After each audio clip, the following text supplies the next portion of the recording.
Assalamualaikum warahmatullahi wabarakatuh. Nama saya Wiwi Rahayu dengan NIM 18040300066, kelas 5B, mata kuliah Artificial Intelligence. Saya di sini akan menjelaskan tentang Artificial Intelligence era Industri 4.0.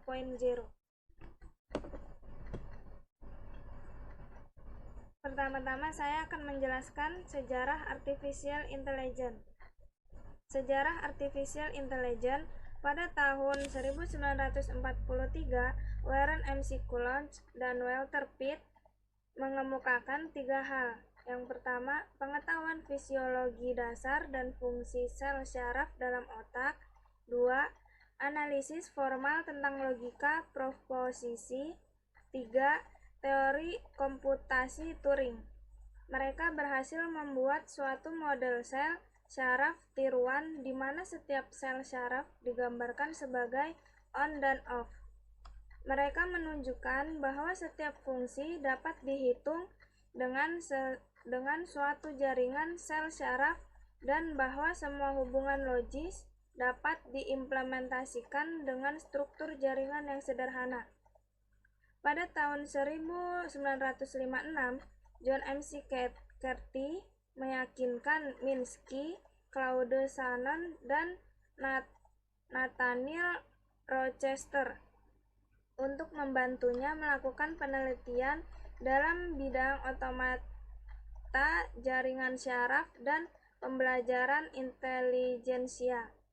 Mereka mengerjakan proyek ini selama 2 bulan di Dartmouth. Hasilnya adalah program yang mampu berpikir non-numerik dan menyelesaikan masalah pemikiran yang dinamakan Principia Mathematica. Hal ini menjadikan McCarthy disebut sebagai bapak kecerdasan buatan. Next. Selanjutnya ada definisi Artificial Intelligence. Artificial Intelligence adalah serangkaian instruksi bahasa programan yang terstruktur dibangun dengan metode kecerdasan di dalamnya.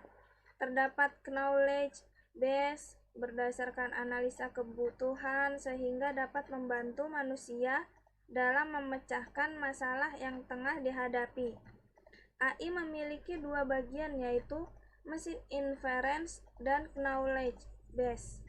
Teknologi ini dapat membuat keputusan dengan cara menganalisis dan menggunakan data yang tersedia di dalam sistem. Proses yang terjadi dalam Artificial Intelligence mencakup learning, reasoning, dan self-correction. Proses ini mirip dengan manusia yang melakukan analisis sebelum memberikan keputusan. Artificial Intelligence Industri 4.0. Revolusi Industri 4.0 merupakan sebuah lompatan besar di sektor industri di mana teknologi informasi dan komunikasi dimanfaatkan sepenuhnya guna mencapai efisien yang setinggi-tingginya, sehingga menghasilkan model bisnis baru berbasis digital, teknologi yang telah banyak diadopsi di era Industri 4.0. Ini mampu menghubungkan setiap perangkat. Seseorang dapat mengotomatisasi semua perangkat tanpa harus berada di lokasi. Lebih dari itu, saat ini telah banyak mesin yang dapat menginterpretasi suatu kondisi atau kejadian tertentu dengan bantuan AI.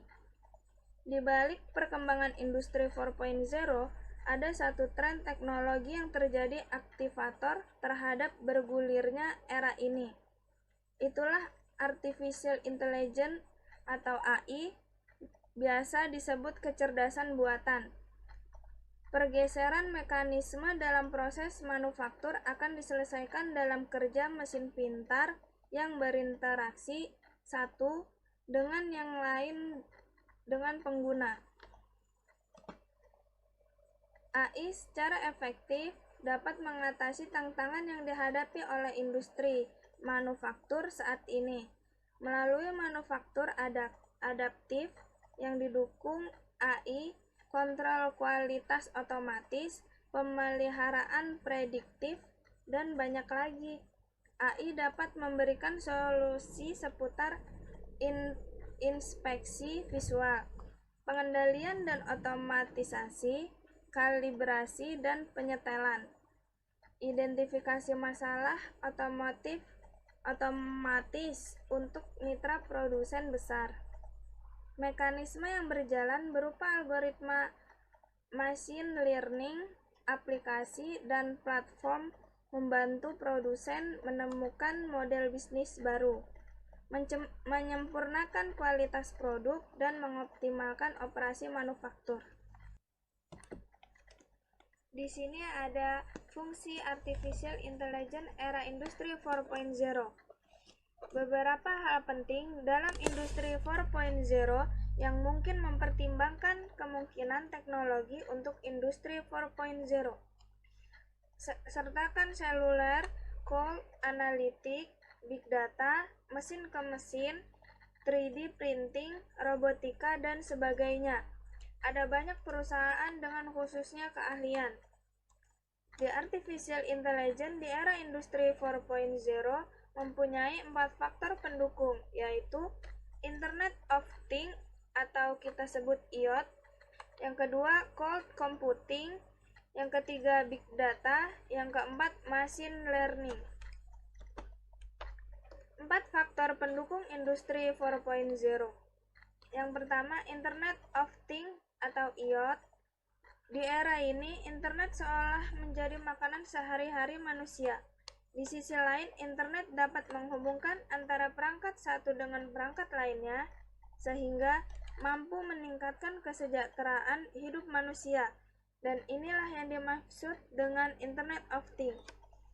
Contoh penerapan Internet of Things adalah, misalnya Anda dalam menuju rapat dengan menggunakan IoT, mobil bisa mengakses rute terbaik lewat peta digital apabila terjadi kemacetan selama perjalanan. Melalui teknologi IoT, mobil bahkan bisa mengirimkan pesan secara otomatis ke rekan Anda. Yang kedua, cloud computing. Layanan cloud computing memungkinkan pengusaha untuk menyimpan file perusahaan dalam sebuah server yang kemudian file tersebut bisa diakses lewat internet.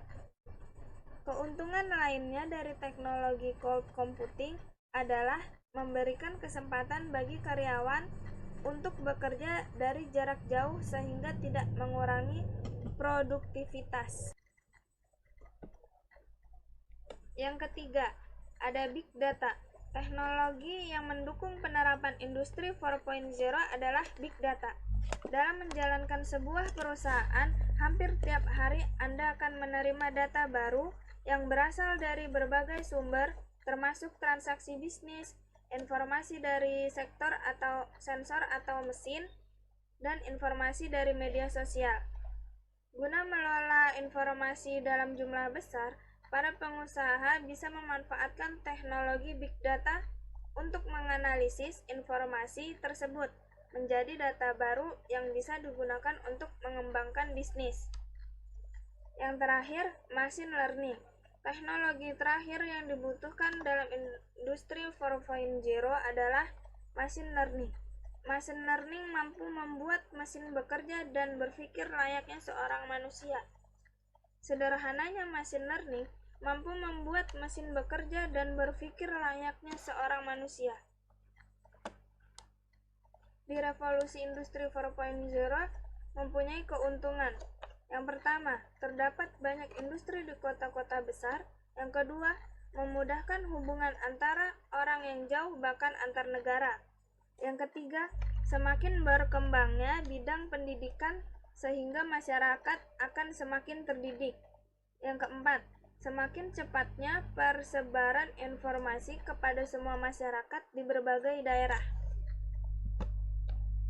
Ada juga kerugiannya. Yang pertama, timbulnya diskriminasi sosial di dalam kehidupan masyarakat. 2. Timbulnya suatu kapitalisme di dalam bidang perekonomian. Yang ketiga, Biaya kebutuhan hidup semakin besar karena masyarakat semakin konsumtif. Yang keempat, sering tersebarnya berbagai macam berita hoaks. Sekian presentasi dari saya. Mohon maaf bila ada kesalahan dalam presentasi saya. Terima kasih. Wassalamualaikum warahmatullahi wabarakatuh.